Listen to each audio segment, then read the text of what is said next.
열왕기상 17장 1절에서 7절입니다. 길르앗에 우거하는 자 중에 디셉 사람 엘리야가 아합에게 말하되 내가 섬기는 이스라엘의 하나님 여호와께서 살아계심을 두고 맹세하노니 내 말이 없으면 수년 동안 비도 이슬도 있지 아니하리라 하니라. 여호와의 말씀이 엘리야에게 임하여 이르시되 너는 여기서 떠나 동쪽으로 가서 요단 앞 그릿 시냇가에 숨고 그 시냇물을 마시라. 내가 까마귀들에게 명령하여 거기서 너를 먹이게 하리라. 그가 여호와의 말씀과 같이 하여 곧 가서 요단 앞 그릿 시냇가에 머물매 까마귀들이 아침에도 떡과 고기를 저녁에도 떡과 고기를 가져왔고 그가 시냇물을 마셨으나 땅에 비가 내리지 아니하므로 얼마 후에 그 시내가 마르니라. 아멘. 가장 심각한 영적인 타락의 시대인 아합과 이세벨의 시대, 온 이스라엘이 바알과 아세라라는 우상에게 완전히 넘어갈 그러한 상황에서 하나님께서 엘리야와 엘리사 선지자를 보내셨습니다. 대표적인 선지자가 엘리야 선지자죠. 예수님의 변화산에도 모세와 엘리야가, 모세는 율법의 대표라면 엘리야는 선지자의 대표겠죠. 예수님에게 나타나서 말씀을 나누는 장면이 나옵니다. 또 예수님 앞에 나와서 사역하는 세례 요한을 선지자 엘리야 하나님께서 보내어 주셔서 백성들의 마음을 회복하게 하실 것이다. 네, 이게 무슨 뜻일까요? 가장 영적인 침체, 가장 영적인 타락이 심각했던 온 하나님의 백성들이 우상 숭배에 넘어가 버릴 상황에 가장 강력한, 가장 신실한, 그리고 수많은 기적을 통해서 엘리야를 통해서 하늘에 불이 내려서 이스라엘 백성들에게 바알과 여호와 하나님 중에 누가 참되신 신인지를 보여주시고 죽은 사람들을 살려내시고 또 예언을 하면 몇 년 동안 비가 내리지 않다가 다시 선지자가 예언하면 단비를 주시는 이러한 수많은 기적들을 보이는 엘리야와 엘리사 선지자를 보내셨다라는 것은 그만큼 하나님께서 하나님의 백성들을 바알과 아세라에게, 우상들에게 넘겨주기 싫은 거죠. 하나님이, 저는 엘리야 엘리사 선지자 보면 필사적으로 하나님께서 몸부림치시는 것 같아요. 하나님의 백성을 우상에게 빼앗기기 싫으신 하나님, 이스라엘을 다시 하나님에게로 돌이키시려고, 회개하게 하시려고 몸부림치시는 하나님의 필사적인 노력 같아요. 그럼에도 불구하고 하나님의 백성이라고 말했던 이스라엘 사람들이 엘리야와 엘리사 선지자의 무수한 기적과 하나님의 능력을 경험했음에도 불구하고 누가 참 하나님이신지 하늘에 불이 내려서 하나님께서 보여주셨음에도 불구하고 회개하고 하나님께로 돌아오지 않았다는 것, 이것을 우리는 어떻게 받아들여야 될까? 건국 이래 최대의 영적인 위기거든요. 그에 맞서서 하나님께서는 하나님의 사람들을 보내어 주시는데 지금도 그러지 않을까? 그런 생각해요.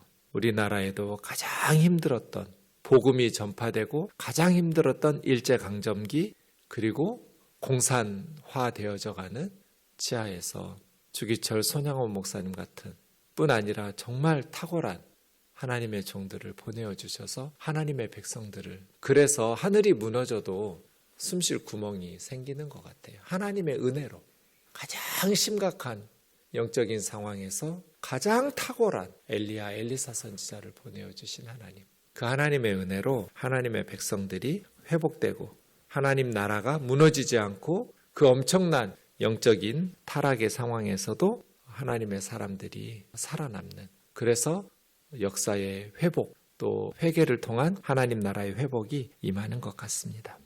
이제 17장 1절부터 열왕기 하 1장 18절까지 엘리야 선지자의 사역이 나오는데요. 아합과 이세벨은 엘리야, 엘리사에 걸쳐서 열왕기하 10장까지 가거든요. 굉장히 길게 아합과 이세벨에, 근데 사실은 아합과 이세벨이 주인공이 아니고 엘리야와 엘리사 선지자가 주인공이고, 더 정확하게 말하면 엘리야도, 여러분 17장 1절 보세요. 엘리야가 등장하는데 너무나 빈약해요. 엘리야에 대해서 우리가 알 수 있는 게 거의 없어요. 아버지 이름도 안 나와요. 그냥 길르앗에 우거하는 디셉 사람 엘리야, 이게 전부예요. 무슨 지파 사람인지, 심지어 어떤 성경학자들은 길르앗이 어디예요, 여러분? 요단강 동쪽, 동북쪽, 야복강 그 위쪽, 거기 길르앗 땅이라고 그래요. 그러니까 요단강 동쪽에는 두 지파 반이 있었잖아요. 르우벤 지파, 갓 지파, 므낫세 반 지파. 그렇게 두 지파 반 중에, 그런데 사실은 그 요단강 동쪽에는 이방인들에게 그만큼 많은 영향을 받아서 어울려 사는 지역이죠. 요단강 서쪽의 가나안 땅에 비해서. 그래서 어떤 성경학자들은 이 엘리야를 이방에서 이스라엘로 귀화한 사람인가? 이방인인가 원래? 이렇게 말하기도 해요. 어느 지파인지, 또 아버지 이름이 누구인지, 제사장이었는지, 아니면 무슨 직업이 뭐였는지 정보가 없어요. 그래서 제가 말하는 거예요. 열왕기하 10장까지 아합과 이세벨의 통치를 길게 기록하고 있는데 사실은 주인공이 왕이 아니다. 엘리야와 엘리사 선지자인 하나님의 사람들이다. 그런데 진정한 주인공은 엘리야, 엘리사도 아니다. 엘리야, 엘리사를 통해서 일하시는 하나님이 주인공이다. 왜냐하면 엘리야, 엘리사에 대해서 아주 빈약하게 거의 설명이 없어요. 뭐겠어요? 자세한 설명을 왜 안 하겠어요? 이렇게 유명한 선지자인데 하나님을 부각시키기 위해서예요. 이러한 관점이 우리에게 필요해요. 사역자들은 제가 늘 세례요한처럼 광야에 외치는 자의 소리여야 된다.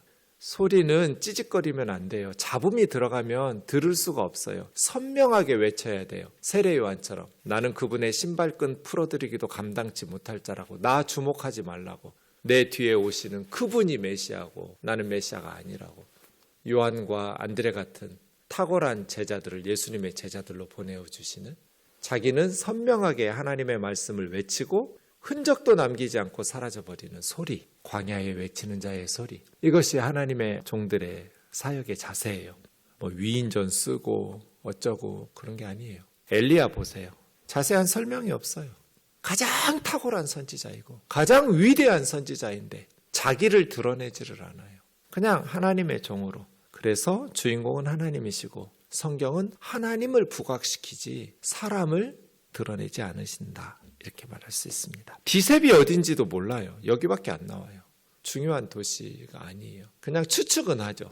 야복강 북쪽에 한 16km 정도 떨어져 있는 곳, 지금은 엘 이스티브라고 하는 그 지역쯤일 거다. 왜냐하면 거기에 엘리야의 이름으로 남아있는 전설이라고 할까요? 전해져 내려오는 이야기들. 거기에 또 엘리야 제단이라는 그러한 것도 남아있는 거 보면 거기에서 태어나서 자라난 고향 디셉이 엘리스티브가 아닌가? 이렇게 추측할 뿐이에요. 알 수가 없어요. 근데 이름 하나는 선명한 메시지예요. 엘은 하나님이잖아요. 야는 여호와의 축약형이에요. 그러니까 여호와가 하나님이시다. 엘리야. 여호와가 바알이 아니고 여호와가 하나님이시다. 이름 자체가 확실한 메시지 같아요. 그래서 성경학자들은 이건 원래 엘리야의 이름이 아니라 엘리야 사역이 끝나면서 나중에 별명처럼 따로 새롭게 생긴 엘리야의 사역을 가지고 추후에 붙여진 이름 아닐까? 이렇게 말하는 성경학자들도 있는데 굳이 그러한 어려운 상황 속에서도 하나님께서 엘리야의 부모님을 신실한 믿음의 사람으로 세워서 자기 아들에게 여호와가 하나님이시다. 이런 이름을 지어줄 수 있는 거죠. 이제 엘리야가 아합 왕에게 말합니다. 내가 섬기는 이스라엘 하나님 여호와께서 살아계심을 두고 맹세하노니. 참 이것도 우리가 생각해 봐야 돼요. 그 시대가, 문화가, 정치, 그 어떤 상황이 하나님을 섬길 수 없었어요. 이렇게 변명할 수 없다는 거예요. 아합과 이세벨이 하나님 섬기면 다 죽여요. 그런 영적인 타락의 시기, 엄청난 영적인 상황에서도 내가 섬기는 이스라엘의 하나님 여호와의 살아계심, 이렇게 말하잖아요, 엘리야는. 그래서 우리는 악한 시대를 핑계할 수 없어요. 일제강점기였기 때문에 신사참배하고 우상숭배해도 용서가 돼요? 공산치하로 넘어가서 예수 믿으면 죽이기 때문에 예수님 버리고 배교하는 것이 용서가 돼요? 아니요. 어떠한 악한 상황에서도 하나님의 백성들은 일사각오의 정신으로 내가 섬기는 분은 여호와 하나님이라고, 이스라엘의 하나님이 살아계신다고 고백하면서 하나님을 섬겨야겠죠. 그러한 영적인 힘겨운 상황에 배교한 사람들도 많고 순교한 사람들도 많아요. 똑같은 시대를 살았지만 그 악한 시대를 하나님을 버리고, 그래서 예수님 말씀과 같죠. 살고자 하면 영원한 생명을 잃을 것이고 육신의 생명을 버리고 영원한 생명을 얻고자 하면 영원히 살 거라고. 사즉생, 생즉사의 시기들이 있죠. 살다 보면. 그래서 우리 우면동 교우들은 상황을 핑계 삼지 않았으면 좋겠어요.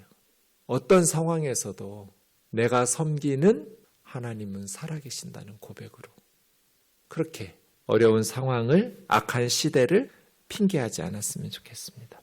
내 말이 없으면 수년 동안, 이제 나중에 지나고 보면 3년 6개월이죠. 비도 이슬도 내리지 않을 거라고. 이게 두 가지의 문제가 있습니다. 첫 번째는 농경사회잖아요. 그 시대는. 비도 이슬도 내리지 않으면 어떻게 살아요? 아무도 살 수가 없어요. 다 농사 짓고 사는 시대인데, 농경사회인데 비도 이슬도 내리지 않으면 농사를 못 지어요. 그래서 매우 심각해져요. 특히 이스라엘에는 강이 없어요.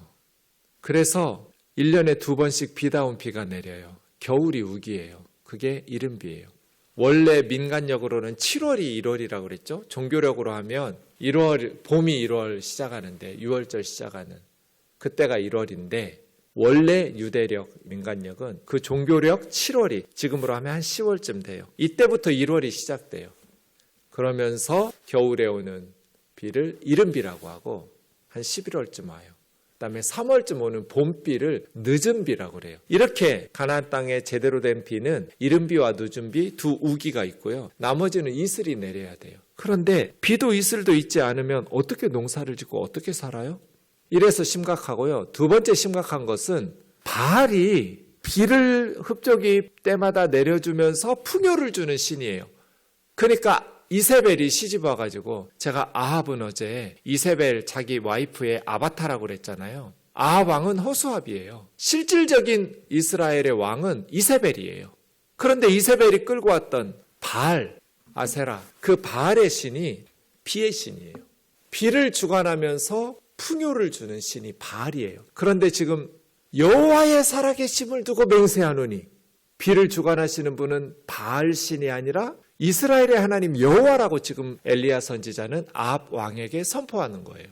엘리야의 말처럼 엘리야가 다시 말하기 전에 내 말이 없으면 수년 동안 비가 오지 않다가 다시 내 말이 있으면 비가 온다. 이 말은 뭐예요? 비를 주관하면서 우리가 원하는 풍요를 주시는 것은 바알이 아니라 이스라엘의 하나님 여호와라는 것을 드러내는 거예요. 바알에 사기친 것이 폭로되는 거죠. 바알은 헛된 신, 가짜 신, 사람들이 지어낸 존재하지도 않는 무능한 신이라는 것을 드러내는 거잖아요. 이렇게 심각한 예언이에요. 비도 이슬도 내리지 않으면 농경 문화에서 살 수가 없어요. 뿐 아니라 바알 신을 그동안 온 이스라엘이 하나님을 버리고 바알을 선택했는데 바알이 거짓이라는 것을 드러내는 지금 국가적 재앙을 선포하고 있는 거잖아요. 아합 왕 이세벨이 가만두겠어요? 그러니까 하나님께서 너는 여기서 떠나 동쪽으로 가라. 사마리아에서 왕에게 선포하고 이제 동쪽 가면 요단강 나오죠? 요단강 그리시네가에서 피하여 있으라는 거예요. 그리시네가가 어딘지 지금은 알 수 없어요. 내가 너에게 까마귀들을 보내서 먹을 것을 공급할 거라고. 그래서 엘리야 선지자는 안식년을 보냈어요. 그리시네가에서. 아침 저녁으로 까마귀들이 떡과 고기를 가져왔고 물은 그리시네가의 시냇물을 마시면서 살았어요. 까마귀들은 뭐 썩은 시체를 먹는 새들이지 고기를 물어다 주는 그러한 새들은 아니잖아요. 그럼에도 불구하고 엘리야는 5절 보세요. 그가 여호와의 말씀과 같이 하여 곧 가서 요단강 그리시네가로. 이게 하나님의 사람, 믿음의 사람이죠. 우리의 이성으로는 불가능하죠. 무슨 까마귀들이 먹을 걸 날라요. 그런 새 아니잖아요. 근데 엘리야는 여호와의 말씀과 같이 하여 곧 가서 우리가 본받아야 될 믿음이라는 건 이런 거죠. 우리 생각대로 가능할 것 같으니까 순종하고 하나님 그런 게 어디가 있어요. 그런 우리 생각으로 불가능할 것 같으면 불순종하고 그런 게 아니죠. 엘리야가 뭐 말도 안 되는 소리라고 생각했다면 안 갔겠죠. 그런데 곧 갔어요. 그랬더니 정말 까마귀들이 아침에도 떡과 고기를 저녁에도 떡과 고기를. 그래서 우리는 하루에 몇 끼씩 먹어야 돼요? 2끼씩만 먹어야 돼요. 예수님도 하루에 2끼씩 먹었는데 우리가 뭐라고 3끼씩 챙겨 먹어요? 너무 많이 먹지 마세요. 잘 먹어야 되는데 농담이에요. 하루에 2끼씩. 떡과 고기, 떡과 고기. 마치 이스라엘 백성들에게 하나님께서 만나와 메추라기 주신 것 같죠? 떡과 고기.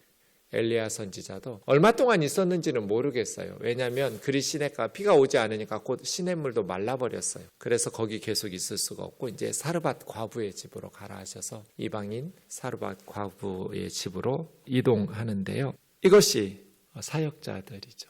우리가 신경 써야 될 것은 뭐예요? 하나님의 말씀대로 하나님 주신 사역 사명을 잘 감당하는 거예요. 그럼 우리의 필요는 하나님께서 공급하시는 거죠. 떡과 고기 여기에 신경 쓸 필요가 없어요. 그건 주인이 알아서 공급해야죠. 우리는 주인이 시키신 일, 그 맡기신 직임만 열심히 하면 되는 거예요. 그런데 인간이니까 걱정이 되죠. 그죠? 그러니까 세상적인 방식에 타협하는 거예요. 떡과 고기 안 주면 어떡하지? 오늘까지 까마귀가 주었는데 뭐 그리 시냇가에 냉장고가 있어요. 뭐가 있어요. 그러니 까마귀가 안 날라오면 굶주려야 하잖아요.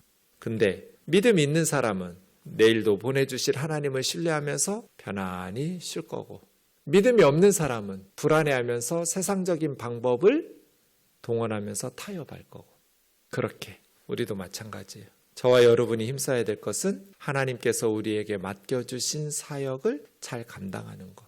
그러면 하나님께서 까마귀들을 보내서 우리의 필요를 제공하시죠. 이런 걸 믿음이라고 그래요. 믿음.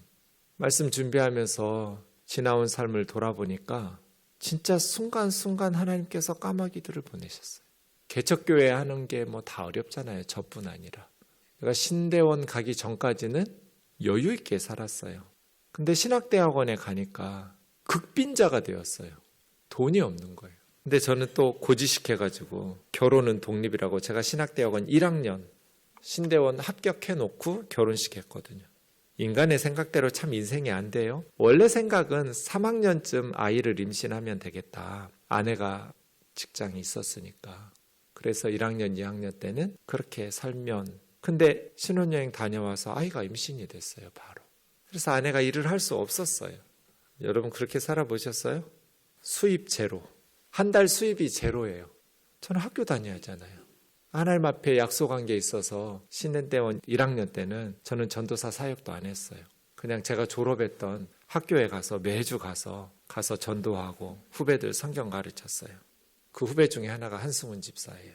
그렇게 하나님 밭에 약속한 거 지키느라고 그래도 어느 교회 전도사 사역이라도 하면 등록금이나 뭐 생활비에 조금이라도 보탬이 될 텐데 아무것도 없었어요. 그래서 신학대학원 1학년 2학기 때는 등록금을 낼 수 없었어요. 우리 부모님은 애가 탔지만 부모를 떠나라고 그랬다고. 결혼은 독립이라고. 자식이 부모를 돈 주는 법은 있어도 부모가 자식 주는 법은 없다고. 결혼할 때 전세금 얻어주시느라고 도와주셨으니까 그걸로 끝이라고. 나는 이제 주의 종이 됐으니까 까마귀를 보내실 거라고 기도만 하는 거예요. 근데 방법은 없어요. 교회 사역을 하는 것도 아니고 뭐 누구의 도움도 없으니까요. 어느 날 제가 청년 때 다녔던 교회 권사님이 전화를 하셨어요. 저녁 먹으러 집으로 좀 오라고. 그래서 갔어요. 저녁 먹고 봉투를 하나 주셨어요. 저 봉투 주실 줄 알았어요. 신학생을 불러서 밥만 먹이겠어요? 책값 주겠죠. 근데 받을 때 우리 촉감을 알잖아요. 이 두께를. 그렇게 제가 돈이 없으니까 전도사 때. 근데 10만 원짜리 지금처럼 5만 원짜리 뭐 이런 거 없었어요. 10만 원짜리 수표일 거구나. 왜냐하면 그 권사님의 사정을 내가 잘 아니까. 어려우신 분이에요. 그래서 감사합니다. 너무 고맙죠. 집에 와서 열어보니까 100만 원짜리 수표예요. 그래서 전화를 드렸어요. 이게 웬 돈이냐고. 큰 돈이에요. 오늘 새벽기도 하는데 갑자기 전도사님 등록금 대라고 하나님 말씀하셨다고. 그래가지고 알아봤더니 그때 등록금이 한 70몇만 원 했어요. 신학대학원. 그래서 100만 원짜리 주면 되겠구나 해서 부른 거라고. 까마귀 날려보내신 거죠. 아마 제가 1학년 2학기 때 가장 늦게 등록했을걸요. 종신신대원에서. 그럼 방법은 없어요. 그냥 하나님. 그런 체험을 했음에도 불구하고 저는 늘 돈이 없을 때마다 걱정하고 염려하고 어떡하지 그렇게 살았던 것 같아요. 근데 지나놓고 보니까 쓰잘데기 없는 걱정이었어요. 그때마다 하나님이 까마귀를 보내셨는데 믿음이 없으니까 불안하고 그러다 보니 이제는 조금 믿음이 생긴 것 같아요. 별 걱정이 안 돼요. 경험이 쌓여서 처음에는 그때마다 또 새로운 일들이 발생하면 걱정하면서 기도했는데 이제는 그 걱정이 좀 줄어든 것 같아요. 사랑하는 자매 형제 여러분, 우리가 힘써야 될 것은 떡과 고기가 아니에요. 그건 하나님이 고민해야지 왜 우리가 고민해요? 우리가 고민하고 힘써야 될 것은 어떻게 살아야 되는가. 나는 하나님을 위해서 지금 어려운 상황 속에서도 어떻게 하나님을 섬기면서 바르게 신앙생활하면서 살아야 하는가. 나를 세상에 보내신 하나님의 뜻을 헤아려서 내가 만나는 사람들에게 그리스도인의 모습을 보이면서 어떻게 바르게 살아가야 하는가. 그것이 우리가 고민하고 힘써야 될 것입니다. 기도하겠습니다. 사랑하는 하나님 아버지, 가장 위대한 선지자 중 엘리야의 말씀이 시작되었습니다. 가장 심각한 영적인 타락의 상황에서 그 영적인 타락은 윤리적인 타락으로 이어지고 온 나라가 바알과 아사라의 손아귀로 넘어가던 상황에서 하나님께서는 엘리야 엘리사를 보내셔서 몸부림치시면서 다시 하나님의 백성들을 하나님에게로 돌이키고 바알과 아사라에게 빼앗기지 않으시기 위해서 몸부림치시는 것을 봅니다. 하나님, 악한 시대를 핑계할 수 없습니다. 우리의 삶에 어떠한 사건, 어떠한 일들이 일어난다 할지라도 정신 바짝 차리고 하나님 앞에서 온전한 믿음으로 바른 믿음으로 신앙생활 열심히 할 수 있도록 은혜 베풀어 주시옵소서. 예수님의 존귀하신 이름으로 기도하옵나이다. 아멘.